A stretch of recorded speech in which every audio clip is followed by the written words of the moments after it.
Raz. Hej. Hej. Hej. Krása. Hej, hej, hej, hej. Raz, dva, dva.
pro tebe.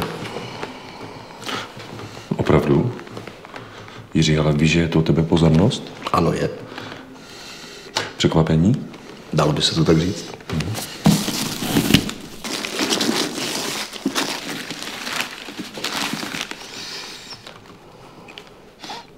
Jiří, víš, že jsem dojel? Ano, vím.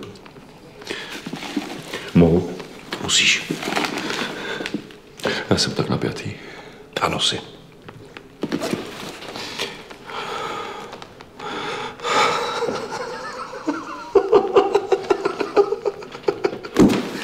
Tak to jsi nemusel. Taková malá pozornost.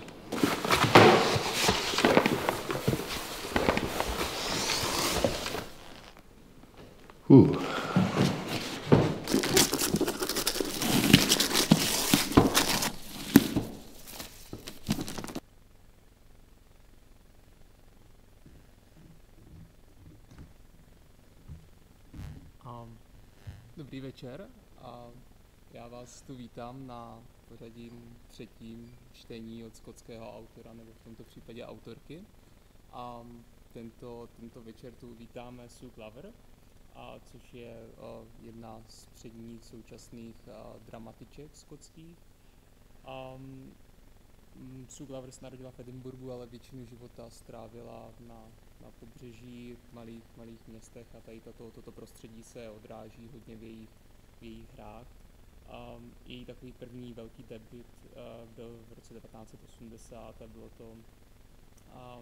byla to hra The Bubble Boy, Chlapec z bubliny, a hned v zápětí The Seal Wife, což je tulení žena, ve které v podstatě tady v téhleté hře hodně využívá mytologické a folklorní motivy. Nejvíce se proslavila hrou Bondagers, která v češtině byla přeložena jako podruhyně. Většina nebo velká část jejich her byla přeložena do množství evropských jazyků. Hrají se po Evropě i v Severní Americe. V Česku sbírka jejich her vyšla pod jménem Tři hry o ženách v překladu Davida Drozda a z těch překladů taky vlastně budete číst. Já si myslím, že tohle by na úvod stačilo. So, Sue, could you please come?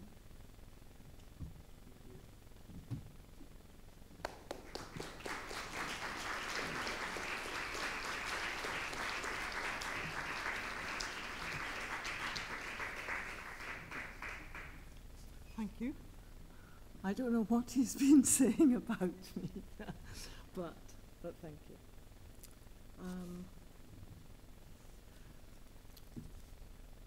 I was going to start with my very first play. They say you should write about what you know. I know the beach this play is set on. I know the cottage where the people live. But it's based on a legend, the Selkie legend. The Selkie legends are about men and women who can turn into seals and disappear into the sea and come back on the land again, which seems to me a wonderful explanation of how romantic life can turn into disillusionment. And people want to disappear, but usually they can't. So this is a speech from the mother. There's a mother and a son in the play and a seal wife. Could I Yes. translate Sorry, this? I'm sorry, yes. Ta první ukázka bude právě ze Seal Wife. Tahle hra je do jisté míry založená na takové pověsti nebo legendě o mužích a ženách, kteří se dokáží měnit v tuleně a v podstatě zmizet do moře a pak se vrátit zpátky. Pro Sue je to zajímavé, protože v podstatě jako do určité míry vystihuje, jak romantický život se občas jako mění ve zklamání a pro ně je to zajímavá metafora tady v tomto ohledu.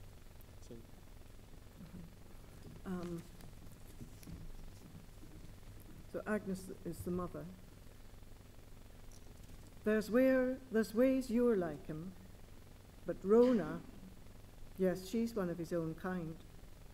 Sometimes when I'm at the sink with the dishes, I hear very faintly the geese crying up above in the Har. It's a beautiful sound, but sad. When I hear them, I'm thankful for the hot water in the sink and the fire in the grate. But if your father heard them, or only thought he heard them, he'd be at the door, peering through the hearth, till the cold chilled the kitchen. Their cries made him restless. I'd turn and tell him to bar the door, but he'd be gone. He'd be walking off the restlessness. It would be an hour or two or longer, much, much longer, till he would be home. People like Rona and your father, they live as other people only dream of living. They need to escape, and they know how. The rest of us, we only think we need to. We can barely imagine how. And then when Rona, the seal wife, does disappear, only the prosaic health visitor, whom they regard as an interfering busybody, thinks the authorities should be alerted. Miss Manzi is based on my cousin, who is a health visitor. You must have noticed signs of disturbance, distress. The rest of us noticed even from the other end of the beach, even before the baby was born. It isn't usual to walk in the middle of the night alone along the harbour wall and heavily pregnant. Why, the night after the baby was born, Rona was walking by the sea with the infant in her arms. It was a beautiful evening. You knew she was out with the baby so late at night and so soon after the birth. You think I should have locked her in her room or sent for a doctor? What should I have said? My daughter-in-law is acting strangely. She loves the night sea and the night sky. She walks the baby without a pram, holding her child against her heart. You think these things should be punished? I think they should be watched. For the baby's sake. Rona's devoted to her baby. Then she must indeed be sick, since she's abandoned the child. She would never do that. She knew I would be here. I promised her. She told you she was going. No. You knew she was going, though, thinking of going. Yes.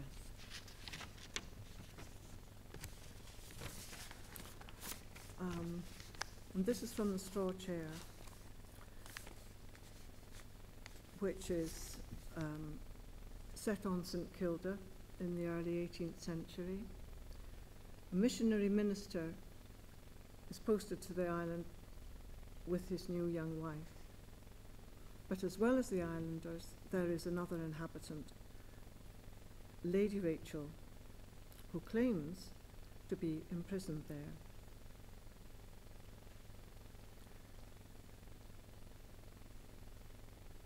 Rachel is a very drunken, wild woman, and Isabel, the wife, is a very quiet, shy young girl. I saw, and there has been a wedding, which Rachel did not attend. She was watching it from afar. And Isabel has enjoyed the dancing at the wedding. I saw you and the minister up behind the cleats while the rest were all dancing. We went for a walk. So, you finally learned to hoist your semmet after all. I thought it was sheep at first, except you made no noise. Not even a baa. It was you, those stones clattering, that bleating that never stopped. I would have cheered you on. but the minister mightn't have liked it.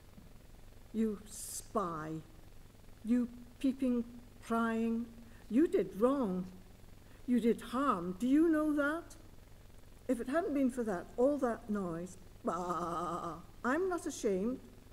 It's you who should be shamed. We are man and wife. We are lovers, rigidly pious, raggedy dolls. We are lovers within the sanctity of marriage, so I won't be ashamed. That's more like it. Now you tremble. There's blood in your cheeks. Be like that next time. I'll be how I please, and so will he. Sometimes this island seems more crowded than the Cowgate. You did well enough, considering. It was a clever move to take him up there. Better than a bed of stone, eh? Mossy and soft. Shall I tell Una you have returned, my lady? When my lord chanced along at my brother's house, a hunting party, he knew exactly what he was about. A man of the world. Bedding was the only art he cared to practice. Indiscriminately, as it turned out. Still, I didn't know that then. Oh, he was a grand lover, a demon lover. I was 15. He carried me off to Edinburgh. There was none so happy as me. We would lie locked together, but listening all the while for my brother's horses. We knew they'd give chase. We knew they'd be armed. They would have shot him. They shot him into matrimony. There was none so happy as me. Laid and laid and laid again. Yes, but later, I was nothing but a bolster to fall on in the dark. And later a brood mare to be serviced when he got back from London.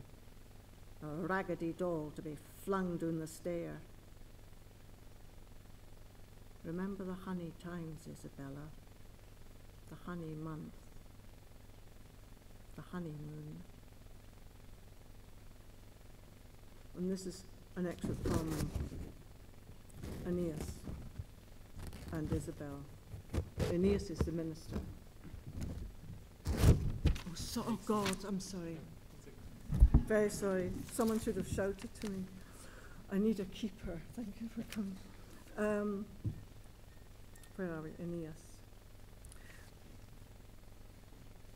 Aeneas says to Isabel, when I was asked to preach in Edinburgh, I would polish my sermon till it shone so smoothly, I think now the sense of it was often smoothed away.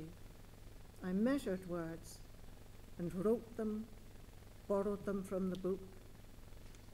Here, I must speak from my soul. I cannot clutch a parcel of words in my hand. They do not want that. Besides, I cannot write in Gaelic, only speak it indifferently. Take no thought of how or what ye shall speak, said the Lord. For it shall be given you in that same hour what ye shall speak. But oh, the Lord gives it to me so slowly, so painfully. They do not mind if you speak slow. Would you speak like the steward, gabbing fast so they could not follow? I watched him do that. He thought himself so grand. Do you remember before the steward came? You had been talking to the men down by the shore. You were talking to them of the crucifixion. Of course they have heard of it before, but it's years since the Reverend Buchan was here. Maybe they misremembered. Maybe you told it differently, better. That evening I met one of the women. It was Gersel, on my way to the well. There were tears in her eyes. My brothers have just told me the story of the cross, she said. And she told it to me as if I did not yet know it, as if she had just heard the news herself, passing by Gethsemane. That he should die for us, she said, each one of us here on Herta. The tears fell into a water pot. So, you see, Minister, you find the right words. I think, can I just say, if you can. I think that I find what Aeneas says about the speech, his prepared sermons being smoothed away, very interesting, because it is like writing dialogue. You have to be careful not to smooth, because it isn't natural to have everything too smooth. A Sue říkala, že v podstatě, když píšete dialog, tak je strašně důležité ho ne úplně jako uhladit tímhletím prostě způsobem, protože to není to přirozené a v dialog by neměl být úplně uhlazený ani v divadelní hře.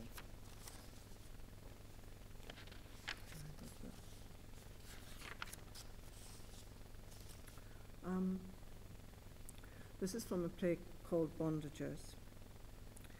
Bondagers were women workers on farms in the border region, and they were bound over to work. They were hired every year and bound over, which hence the name. Další ukázka ze hry Bondagers, podruhýně, což byly v podstatě ženy, které byly jakoby připoutány k nějaké práci na většinu jako v zemědělství, kterou byly nuceny každé léto vykonávat. V podstatě byly jakoby nabraný. Podle mě se to trošku podobá asi něčemu na systém roboty. And this is Totty. She starts off talking to the baby, but then she is really talking to herself.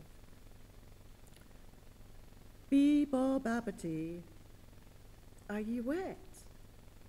Oh, are ye mingin'?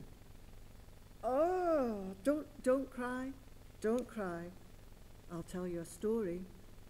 I'll tell you about the ghostie, it's true. I was up on the moors.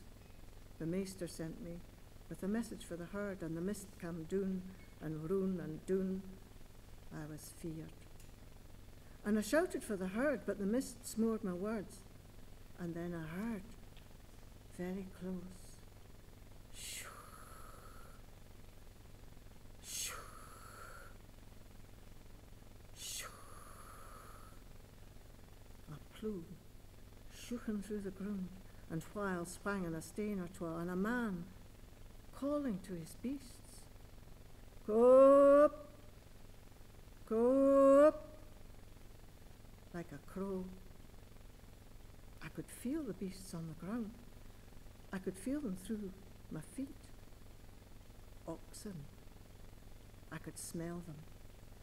I wanted to walk with the plume until the mist parted. I shouted, but the mist swirled roon and smored all thing.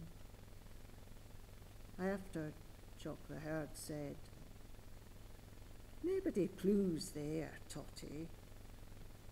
The only rigs there are the lang syne rigs. You can see the marks still, hundreds a year old.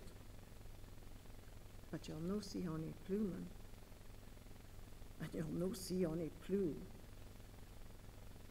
Aye, as I heard him though. And this is Sarah recalling the day her husband emigrated to Canada without her. Patty loved the baby. She was a queer bit babby, wheezy and choky, but he knew she was not quite natural. But he loved her. You mustn't think he didn't. She was ours. He was restless, though. He wanted something, adventure, Canada. It was me said no, I couldn't go. This parish is my calf ground. Langrigs, Black Shields, Billy's Law, the fields, the river, the moor up yonder with the Langsine rigs. Patty loved the land, her, but maybe I loved her more. When it came to the bit, when it came to Greenock and Even there the land seemed foreign, and the sea, and the ships. A sad, sad place, a great crush of folk, all quiet, and a Highland lass singing. Then a voice cried out loud, "Hands up for Canada! Hands up for Canada!" A rushing like wings, all the hands held high, and the baby screamed like she'd never grabbed before, such a stab in my heart. It made the milk spurt from me. I couldn't step forward, I couldn't go on. And Beatty couldn't stay, I knew he couldn't stay. He crossed the ocean. I looked for the carter to take us back home. Beatty Webster, I think of him every day, many times, every day.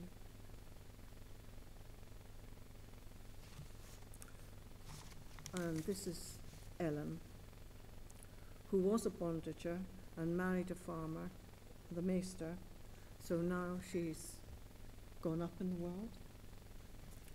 That's a bit more than you translated. No, it's on It's the okay. screens. All right.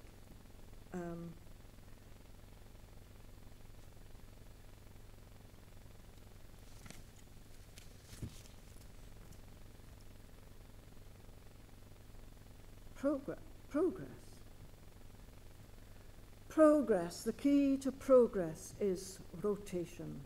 Maester Eliot's 6-course rotation, farmed throughout the land, throughout Europe, corn, potatoes, turnips and swedes, clover and ryegrass with a good stock of sheep and cattle, 60 tons of farm manure, 1,200 weight of artificials, wheat yields up, potato yields up, naturally, raised by the rent up, naturally, raised by the marquis according to our yields.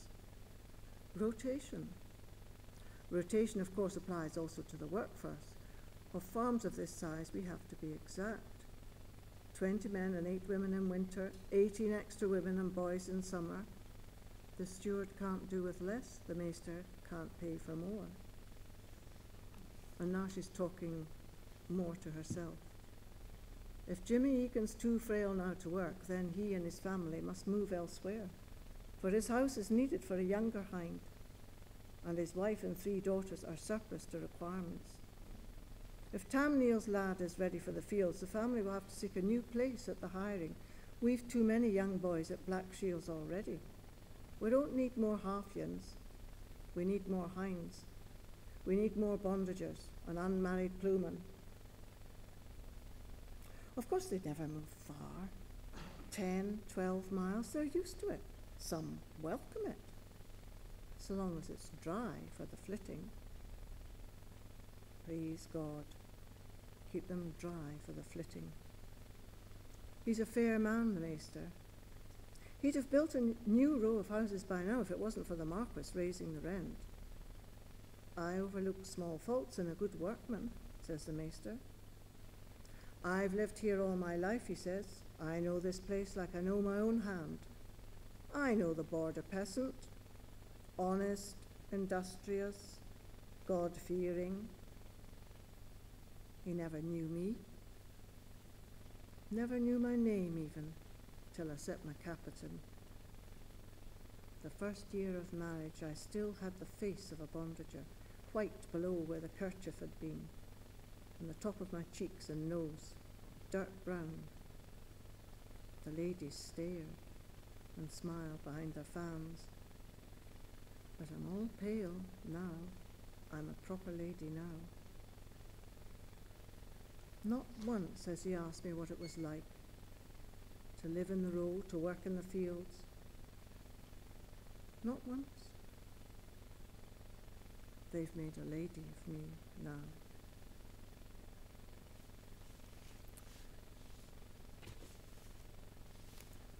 Bondagers is about the land and the care of the land, or the neglect of the land.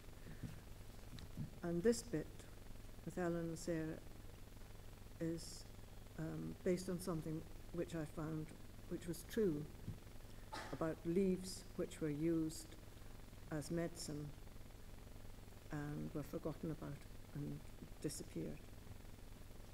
Sarah, the leaves don't grow there now. Where do they grow? That's the only place we ever knew of, but they don't grow there now. The maester had a wall built some years ago to keep the river from flooding the fields. He had the bank raised. They moved tons of earth and built a broad dike and a paving on the bank so we could wash the linen. Nobody thought. We used the leaves all the time, your mother was right. We used them for all things, well, not so much for babies now. Some women tried, but I could have tried. I could have tried. Nobody thought to save any of the roots. Nobody gave it any thought. And it's that thoughtlessness that's one of the themes of the play. And when Kello, the ploughman, dies, Sarah says, so he died and was waked, with pennies on his eyes and salt on his breast. Poor Kello. He was daft himself, if the truth be known, but he had that knack, horses, women. They softened at the very sound of his voice, and yet no heart, no thought, no soul. That's what was wrong, if the truth be known. He wasn't all there, poor young Kello. He was the one who wasn't all there.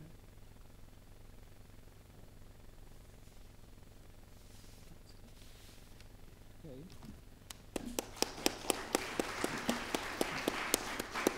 It's a bit short, isn't it?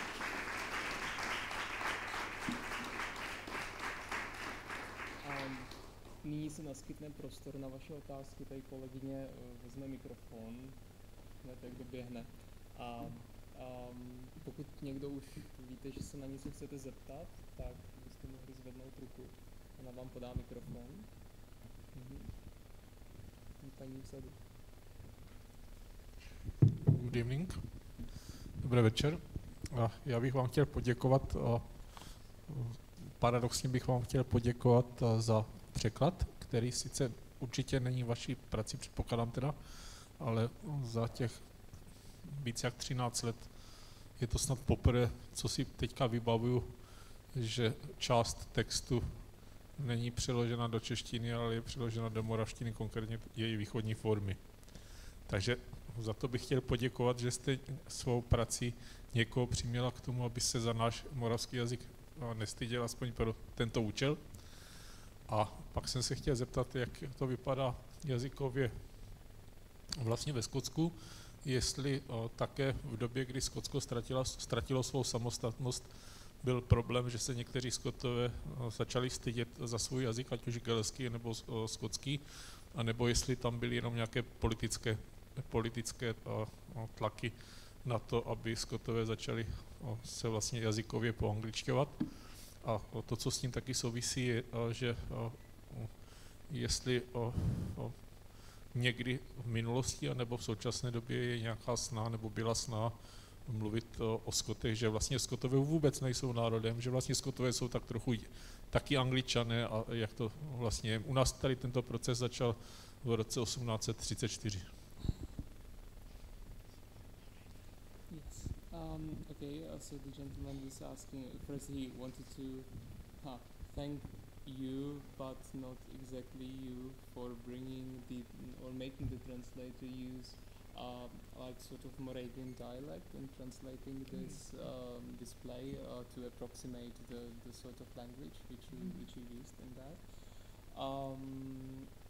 He was asking about the language in particular, and he wanted to ask you about the situation in Scotland, whether people were abandoning their native tongues, whether Gaelic or Scots, for English, and whether it was because people were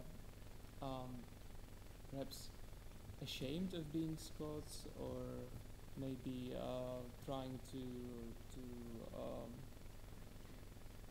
suppress it in themselves in that way, or whether it was just purely political pressure or something like that. Yeah, that's basically the basics of the questions.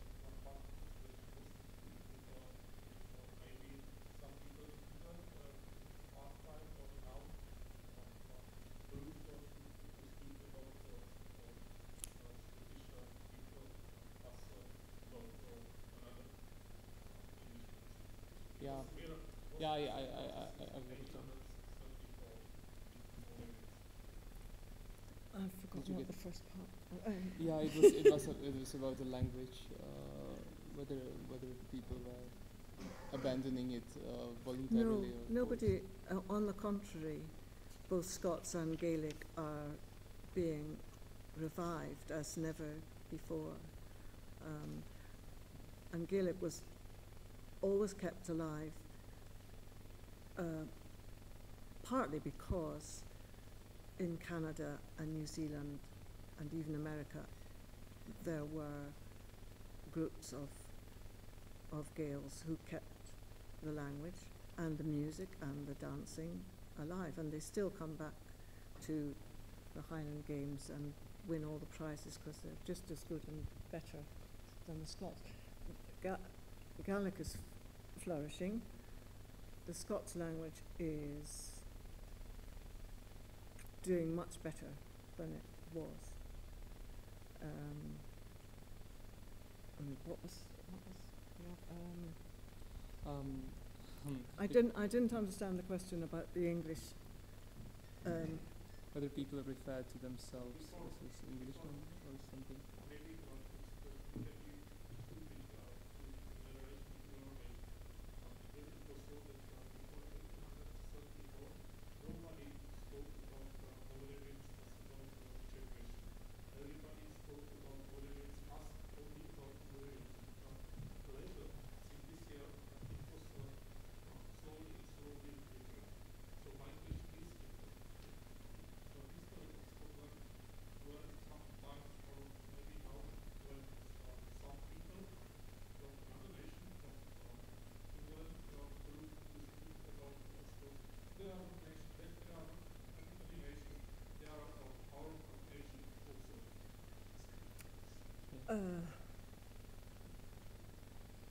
Well, after the rebellion of 1745, there was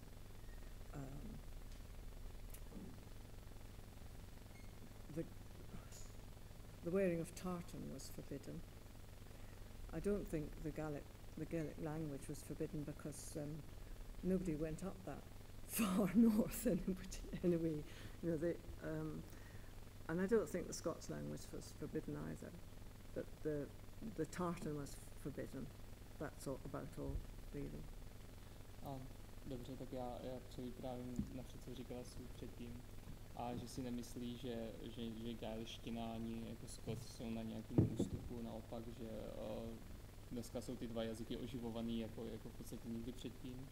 A nejenom v samotném Skotsku, jako Skotsko má obrovskou diasporu po světě a gaelština i Skots jako žije tady v těchto těch komunitách na Novém Zélandě, v Americe. A tady ti lidi se pak třeba vrátí zpátky do Skotska a vyhrávají ceny na různých soutěžích literárních, kdy používají tady ten jazyk a jsou v něm skoro lepší než lidi, kteří do teďka žijou ve Skotsku. Takže si myslí, že gaelština prostě vzkvétá a Skots jako jazyk je na tom ještě líp. A v té druhé části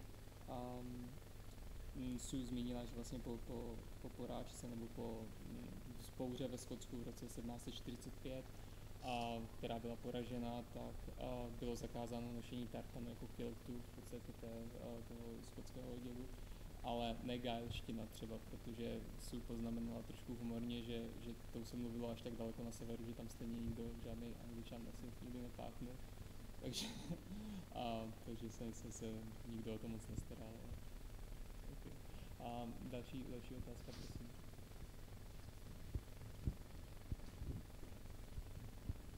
Já se chci zeptat, jakým způsobem píšete, jako jestli třeba si nejdřív vytvoříte postavy a potom si prostě píšete podle toho, jak vy víte, že se ta postava chová, nebo prostě si ten příběh pevně uděláte dopředu. The lady was asking about your writing process. When you start writing a play, she was interested whether you first like make the characters and only then draw up the story, or maybe vice versa. You first have the idea of a story and then supply characters. The character is absolutely important. I can't write without a character. Lady Rachel was the best. I'm sorry, I shouldn't go into that. Lady Rachel was the best character I've ever had.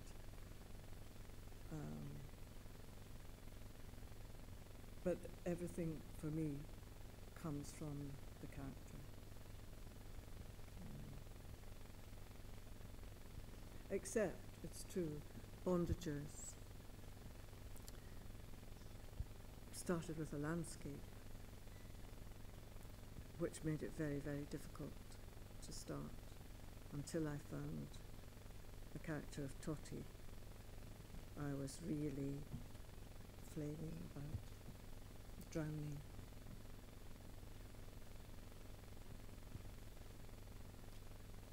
Můžu? I was Okay. wanting you to translate. Já si říkal, že vlastně postavy jsou úplně absolutně důležitý, že to je ta nejdůležitější věc a že nedokáže psát, aniž by měla od začátku prostě silný charakter. A Lady Rachel, o Lady Rachel si myslím, že to je nejlepší postava, kterou kdy napsala. A v podstatě všechno jakákoliv dobrá hra musí vycházet z dobrých postav.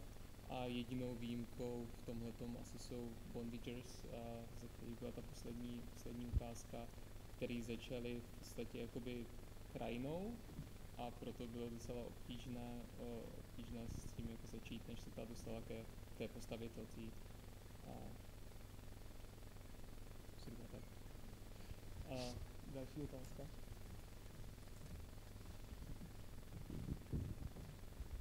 Tak hezký večer, děkujeme vám za vaši tvorbu.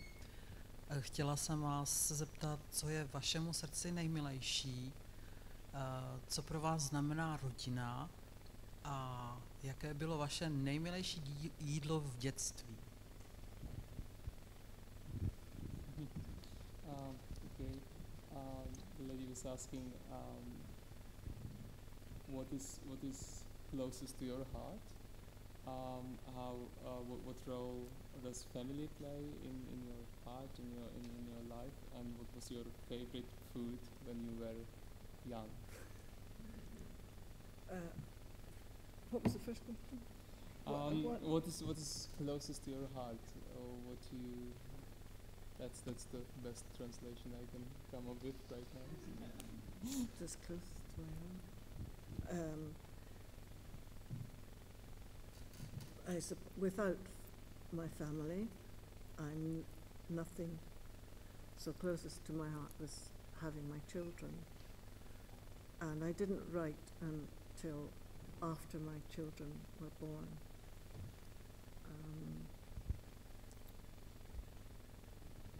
That's one and two. I can't remember what was third. What was the family and the closest to your heart? Yeah. You could say about the food something. Oh, the food. Well, what was my favourite food as a child?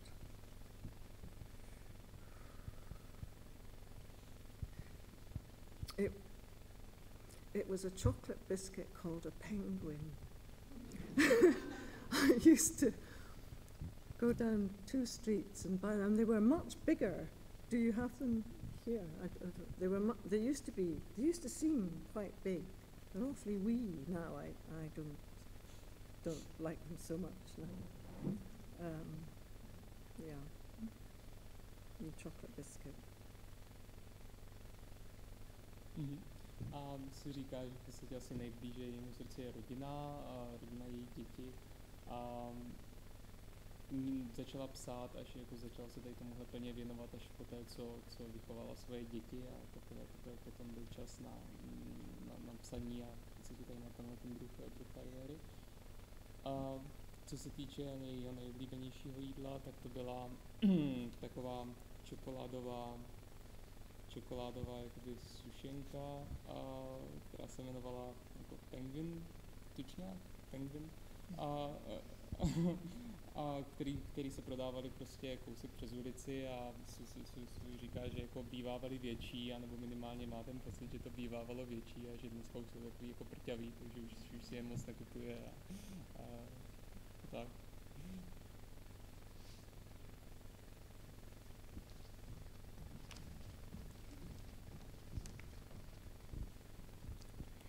Já navážu na tu otázku, co byla předtím, a chtěla jsem se vás zeptat, co jste dělala do té doby, než jste začala psát, než jste měla děti. A jestli jste někdy předpokládala nebo nějak tušila to, že budete psát, jestli něco nasvědčovalo tomu. Děkuju.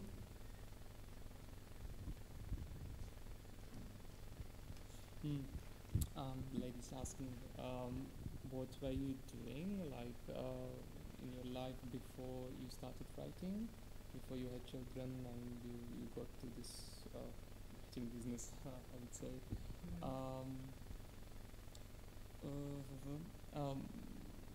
Mohla byste prosím vás ještě říct tu druhou část, mi to úplně vypadlo. Yes. Whether there was something to suggest that you would be a writer, that you would become a pretty famous writer in Scotland? Do you think so?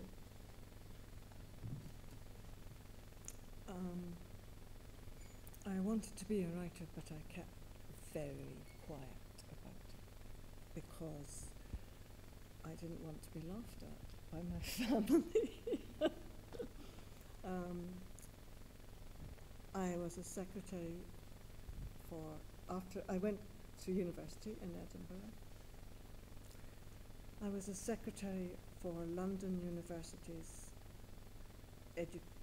Department of Education in tropical areas, which means looking after students. I was a teacher for a little while, and then I was married and had children. And then I started to write, at first in secret.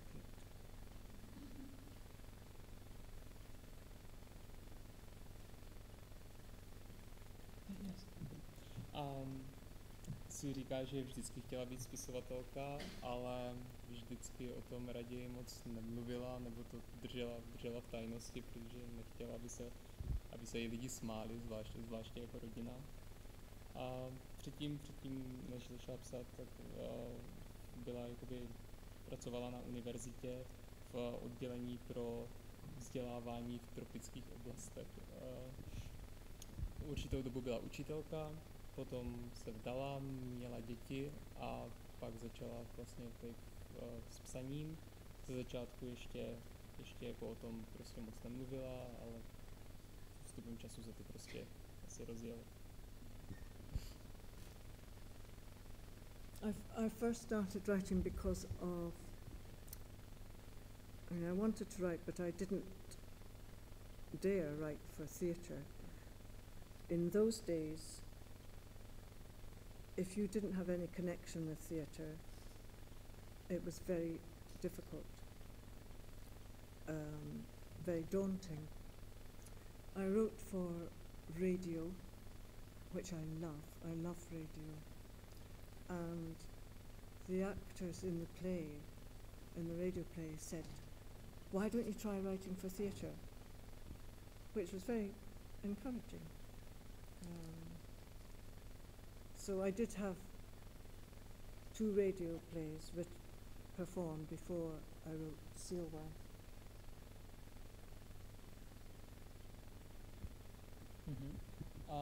Sue říká, že v podstatě, když začínala, tak neměla nějakou odvahu v podstatě zkoušet divadlo, zkoušet psát pro divadlo, protože aniž byste měli nějaké konexe, v podstatě v divadle je taky strašně těžké tam prorazit tím způsobem, takže psala v podstatě pro rádio, hry, co se pouští v rádiu, což miluje, měla to velmi ráda a spousta těch herců, co vystupovali tady v těch hrách, jí říkali, proč neskusíš divadlo, jo, což ji velmi povzbudilo.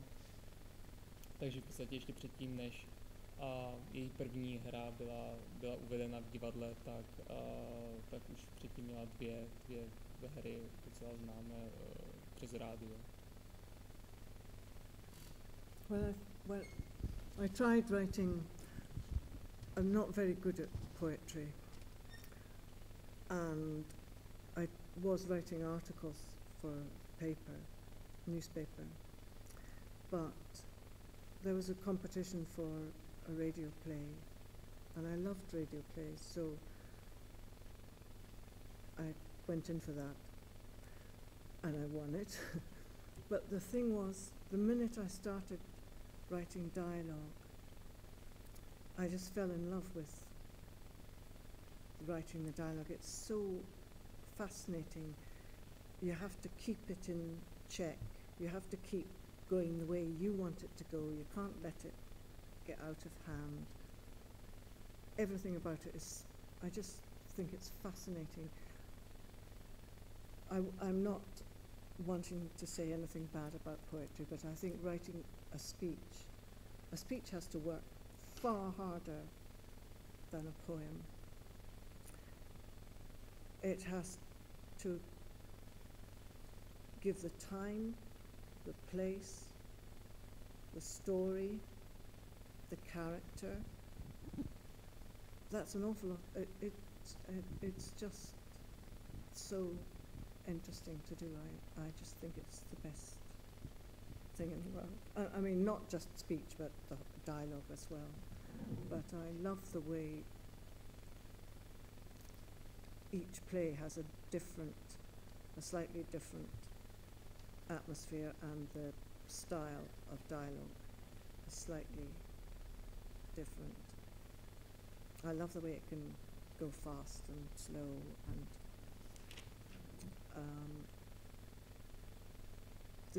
the speech that I read of Ellen's. Oh, sorry, I just stopped just now. I missed that. Sue dodává, že nikdy nebyla příliš dobrá jako v poezii, když se o to pokoušela. Psala články pro noviny, pak byla v podstatě soutěž, kdo napíše nějakou hru pro to rádio, na tu soutěž vyhrála, začala to psát. A v momentě, kdy to začala psát, tak si uvědomila, že v podstatě miluje psaní dialogů. No, chtěla by dodat, že v podstatě je to prostě fascinující z toho důvodu, že aniž by se říkalo něco špatného o poezii, tak napsat dialog je mnohem podle ní složitější, protože dialog musí fungovat na mnoha úrovních, musí fungovat jako z toho dialogu musíte získat prostě pocit nebo nějaký pojem o tom čase, místě, o tom příběhu, o té postavě a všechno to musí dohromady fungovat, zatímco tady v poezii nemusíte sdělit v podstatě tolik tím dialogem. Líbí se jí, že v podstatě každá hra je jiná, panuje v ní jiná atmosféra, dialogy jsou buď to rychlejší, pomalejší, je tam hodně pestrosti.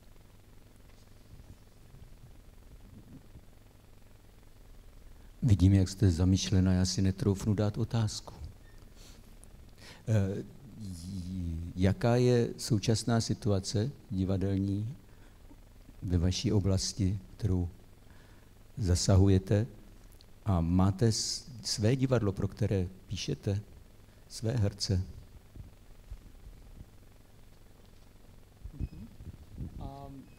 And gentleman was saying that he was kind of afraid of asking you because you seemed lost in your thought just a moment before. But he wants to ask what's the situation in theatre like in Scotland, and whether you have your theatre, not like owning it, but a theatre for which you write often, a set of actors for whom you write, because a lot of authors have certain people in mind when they are writing a play. I think the situation in Scotland is very good just now.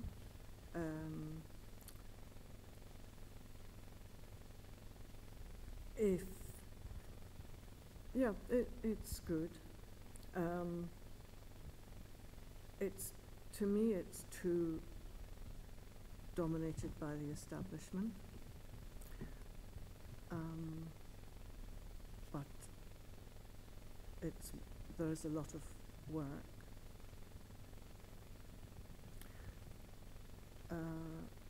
I used to write mainly for the Traverse Theatre, which is a theatre of new work, a bit like this one in Edinburgh, but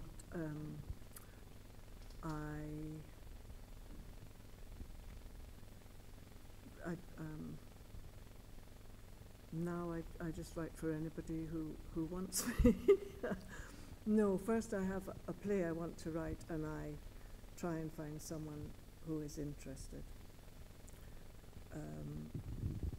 I haven't been lucky enough to work constantly with the same director or the same actors, except in radio.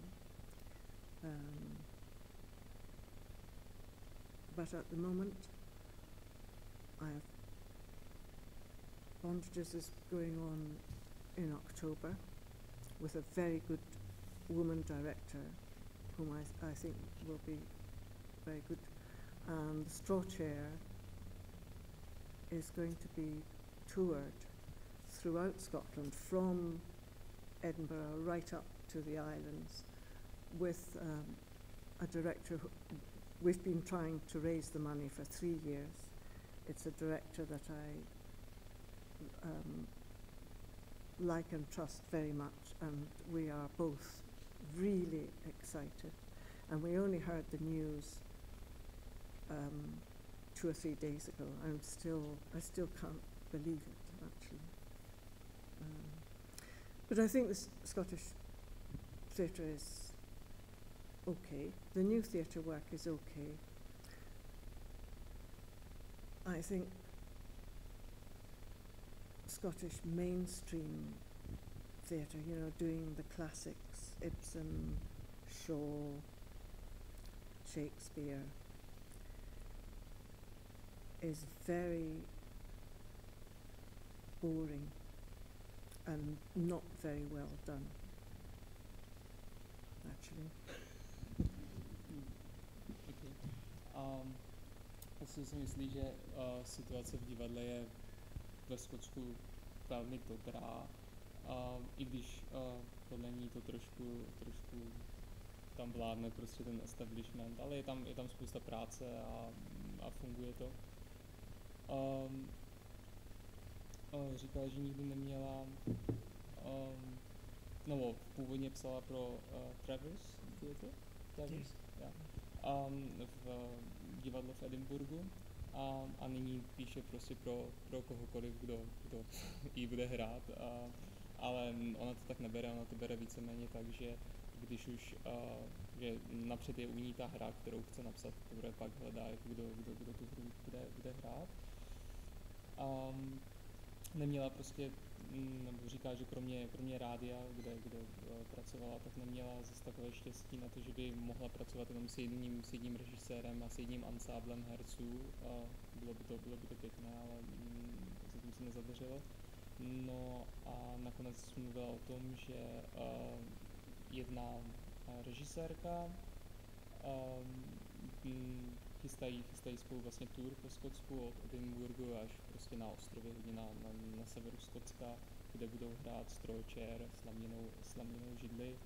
A peníze se na to sbírali 3 roky a jsem se to dozvěděla jenom v podstatě 2-3 dny zpátky, že se to bude konat, takže je z toho velmi nadšená. Na závěr ještě dodala, že co se týče jako skotského divadla, které je dobré, a těch nových her, které jsou dobré, tak měla takovou trošku poznámku k tomu, jak vypadají prostě ty tradiční hry, jako Ibsen, Shaw, Shakespeare. A podle ní jsou ty nastudování, které si takhle hrajou ten mainstream, dost nudná.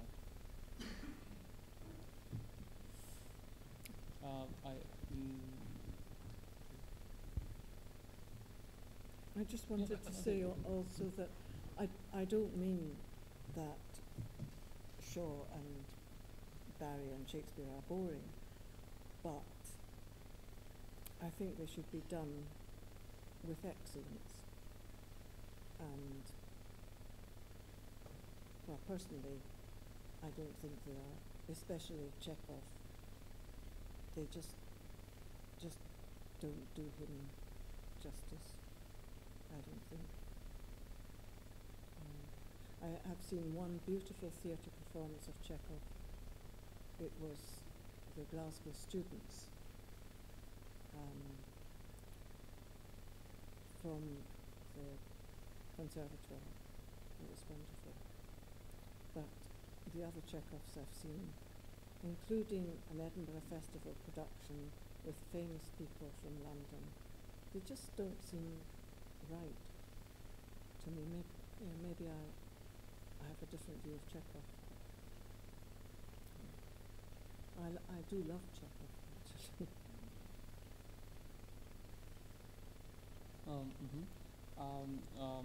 Sue k tomu chce dodat, že jako tím nechci říct, že by tady ti klasikové byli nudní, ale že spíš by ty jejich hry by se měly provádět prostě na té nejvyšší úrovni. Ona si myslí, že na nejlepší úrovni prostě dělané nejsou, a uvádí příklad prostě Čechovových her, které nelíbí se jim, jak jsou nastudovaný, že zatím asi to nejlepší nastudování Čechova, které viděla nedávno, bylo od studentů z Glasgow, z konzervatoře, což staví do kontrastu, že i na velkém festivalu, kde přijdou slavní lidi z Londýna se svým nastudováním Čechova, tak jí to prostě nepřipadá, že je to dostatečně kvalitní a dostatečně dobrý.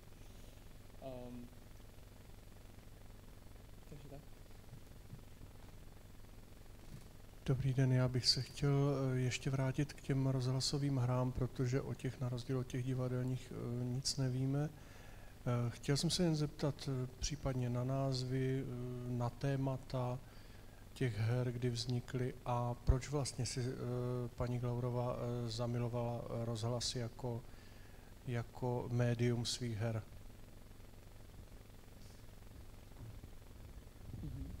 The gentleman was asking, he wants to go back slightly to the radio plays, because unlike your theatre, it's not very known, at least here. So he wanted to ask basically if you could give some examples of those plays, and the topics which you dealt with in those plays, and also why do you like plays on radio so much? I love radio plays because they are so good. The standard is so good, and also you can do so many different things which either because of money or just for strategic reasons you can't do in theatre. And the strange thing is my radio plays are all contemporary. Well, actually that's not strange, that's because Radio Scotland can only provide contemporary radio to the national London network. People accuse me of only writing about the past, and that annoys me because It's not my fault if I find if a good idea is a good idea, whether it's in the past or in the future.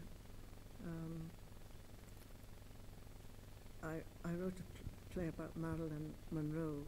It was set in 1960, 2 years before she died. And a director friend of mine said, "Goodness, Sue, you're creeping into modernity, aren't you?" Shall I stop now? Sue má ráda tady tyhle ty jako hry v rádiu, protože ten standard je docela dobrý, nebo je velmi dobrý, a spousta jako složitějších věcí, které se nedají udělat v divadle protože na to nejsou peníze, nebo jako logisticky je to komplikovaný, a tak se dají právě dělat v těch hrách.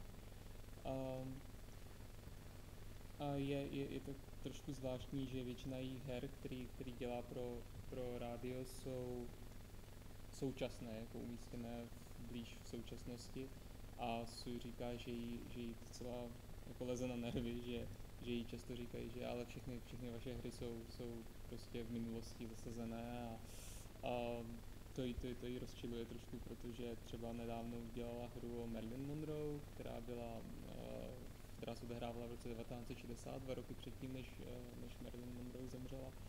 A na to jí řekli, jako, no podívej se, už se jako přibližuješ té současnosti. The last radio play I did was about a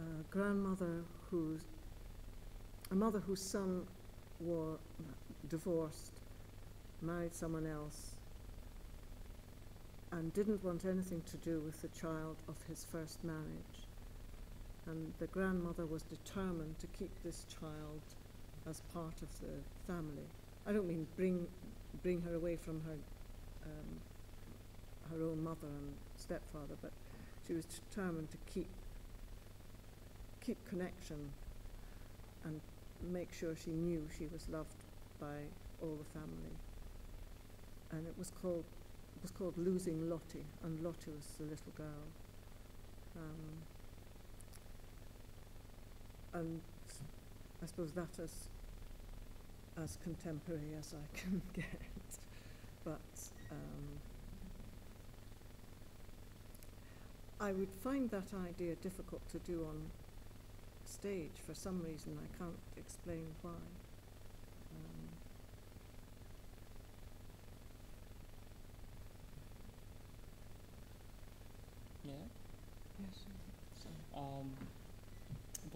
Poslední hra, kterou od Sue, která se objevila v rádiu, je v podstatě o babičce, nebo jako matce. Jejíž syn se rozvede, znova se ožení a v podstatě jakoby zanechá svou dceru, která se jmenuje Lottie. A ta babička se vlastně usilovně snaží, aby to dítě zůstalo s tou rodinou spojené, aby jako pořád bylo její součástí. A to tak ne, jako že by to dítě brala matce nebo něco takového, ale prostě udržet tu rodinu pohromadě.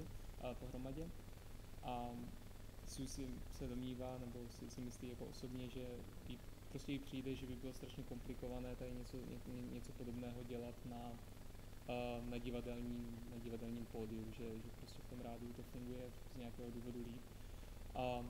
A myslí si o tom, že tohle je asi jako nejblíž současnosti, jak se dokáže dostat.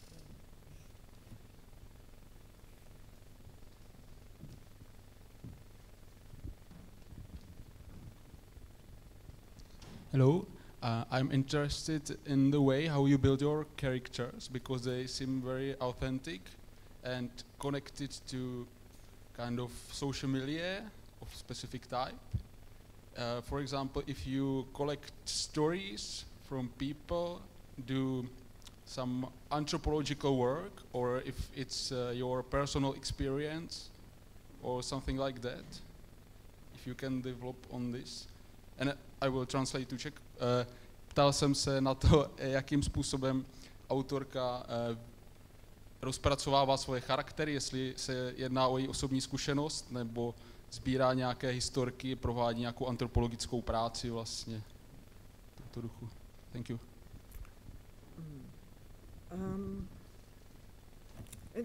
It's difficult to say. You just keep plugging away, and as you start writing, and the kind of dialogue and the kind of character grow together. You hope, on a good day. Sometimes you start off thinking, God, I just don't know how to do this. But there's usually a spark in a character which makes you choose it in the first place. I read the passage with Toti, talking about the ghosts on the moor. I had originally thought that this person would say maybe nothing at all, or maybe only a few words, because she is a bit simple. But somehow this speech started to write itself one night, and I realized she had a lot to say. And also gradually I realized that she stood for the land, and when she is raped at the end of Act 1, it symbolizes what our thoughtlessness is doing to the land. I don't mean that that's, I don't want it written in great big signs all over the place, and some people never thought of it, that's all right. But, it's there, and everything like that helps form the characters.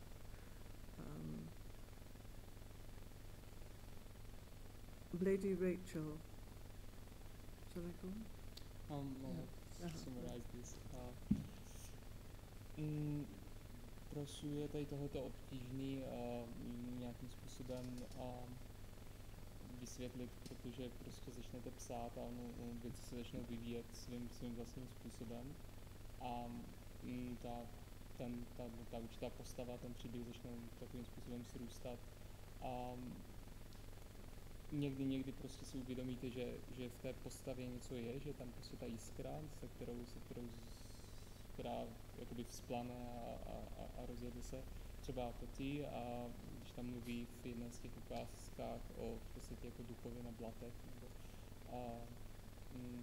tak ze začátku, když začala psát tu postavu, tak si myslela, že prostě moc mluvit nebude, protože je taková trošku jednodušší, a pak zjistila, že se to prostě víceméně psalo samo a že Toti má vlastně docela dost co říct, a postupem tam uviděla i jakoby ten symbolismus, že ona v podstatě jakoby zastupuje tu zemi jako takovou, to znamená, že když je na konci prvního jednání znásilněná, tak to něco říká o tom vztahu té zemi, co s ní děláme. Takže v podstatě tady tohoto pomáhá psát postavy.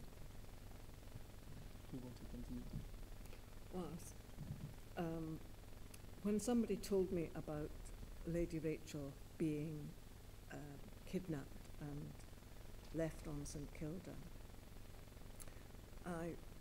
I read a little bit about her, and within a minute I knew that she was a fantastic creature and I wanted to write about her. Her husband was, he found her so difficult. In those days you couldn't divorce, so he gave her a house way outside of Edinburgh, £200 a year, which was a hell of a lot of money then, and he thought he'd got rid of her. But she used to find her way back to Edinburgh and get terribly drunk and hang around outside his house. And when his dinner guests arrived, she would be rolling about with a bottle in her hand, being very, very obnoxious. And I just think that's a wonderful way to treat a husband who's treated you badly. I thought, hooray, yes, somebody I want to write about. And it was great. I hope I find other people as good as that, other characters as good. Co se týče Lady Rachel, když o ní, jako když ji začala psát, tak relativně rychle zjistila, že to se píše prostě dobře, že o ní chci psát víc a víc a víc.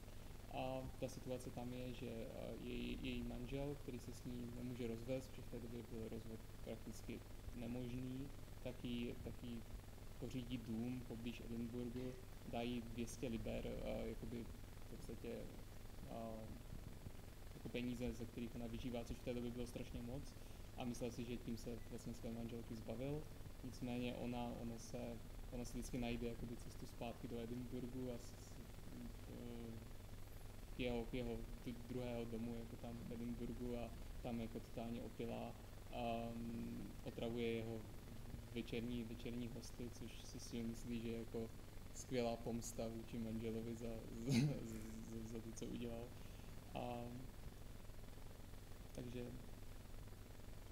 Takže tak.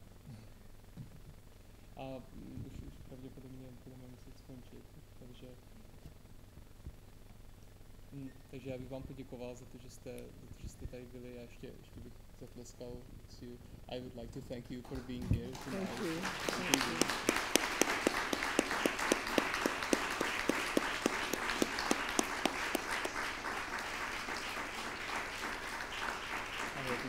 Thank you. Thank you.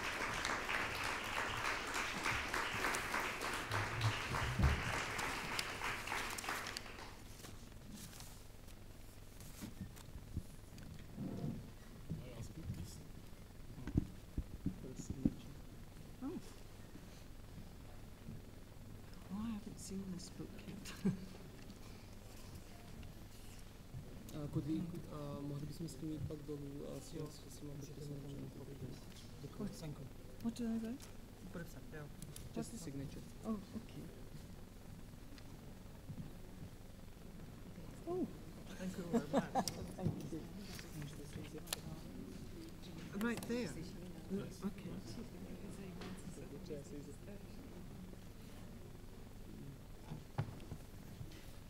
Can I ask you also for email address? Yes. Do you want me there? No.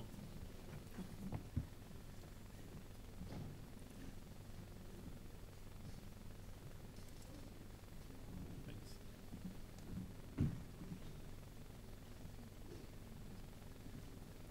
That's S. Glover Trail. Okay. What here?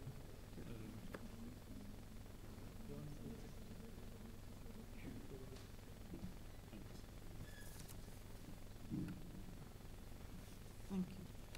If I may ask you, Lady I just want to know your opinion. Whether you want Scotland to be independent or not? What will be your answer in September?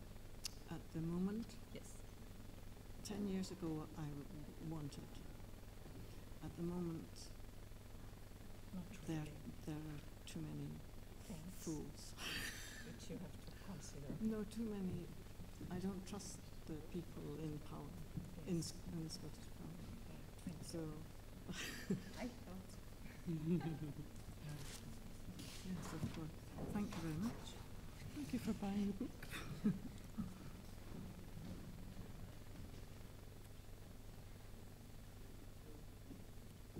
Thank you very much. More questions. Which way will vote in referendum about Scotland? If you will vote for independence or not? No. No. No.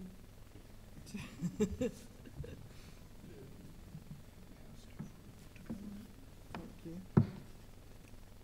Do you want to do it there? Right, here it's your text, but in Oh, Poland. I haven't seen this book actually.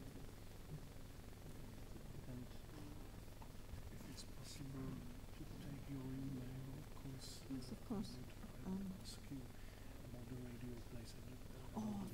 didn't answer. And so on, I because didn't. it's my interest I, here. yeah, I didn't answer that, did I?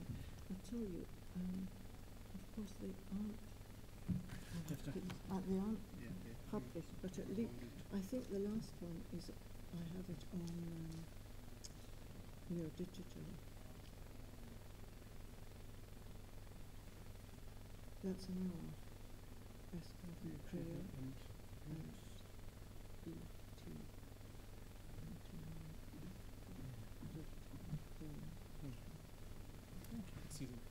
Okay, that's an hour. Yeah, well, you know. Yes, I'm sorry. Yes. Thank you. I know. I could come outside and thank you because.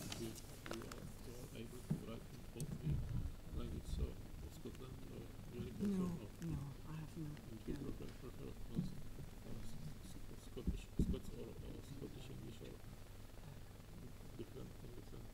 It depends what you're writing. Some things need dialect, and other things they don't terribly want it. Because we have some books which were completely written in Moravian language, and some other books we have only characters or concrete people in Moravian and other parts were written